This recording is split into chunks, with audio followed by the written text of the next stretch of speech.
এইবার সবকিছু ছেড়ে নতুন করে জীবন শুরু করতে চায় দীপা। অনুরাগের ছোঁয়া আগামী পর্বে এমনটাই হতে চলেছে। দীপা সোনাকে বাঁচানোর পরেও সোনা অনেক অপমান করে তার মাকে। আঙুল তুলে কথা বলে, এই মহিলার জন্য আমার জীবন নষ্ট হয়ে গেছে। বাবাও আমাকে আর ভালোবাসে না, আমার চারু আমাকে ছেড়ে চলে গেছে। দীপা রেগে গিয়ে সোনাকে চড় মারতে যায়, কিন্তু তাকে বুঝিয়ে বলে, তোকে কে শিখিয়েছে বড়দের সাথে এভাবে কথা বলতে?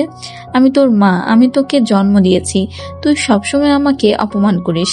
আমি তোকে বাঁচিয়েছি আর তুই আমাকে কথা শোনাচ্ছিস? আমি খারাপ করলেও দোষ, ভালো করলেও দোষ।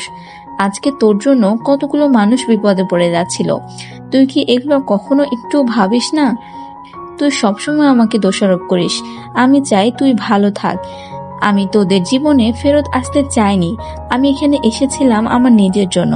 আমার নতুন জীবন শুরু করতে চেয়েছিলাম, নিজে কিছু করতে চেয়েছিলাম। এখন আমি সেটাই করব। আর কারো কথা আমি আর ভাববো না। তারপর সূর্য আর চারু এসে সোনাকে নিয়ে যায় আর সাক্ষ্য দীপাকে বলে, আপনি যেটা সবচেয়ে ভালো পারেন আপনি সেটা নিয়ে কাজ করতে পারেন। দীপা বলে, সাক্ষ্য বাবু, আমি এখন থেকে তাই করব। আমি আর কারো কথা কখনো ভাববো না। ওরা ভালো থাকুক, ওদের জীবনে তো আমি আসতে চাইনি, তাহলে আমাকে ও কেন এভাবে অপমান করে সব সময়? আমি জীবনটা আবার নতুন করে সাজিয়ে তুলব। আমার নিজের জন্য আমি একাই 100। দীপা যেহেতু ফুল অনেক পছন্দ করে, তাই সে ফুল নিয়ে কিছু করতে চায়।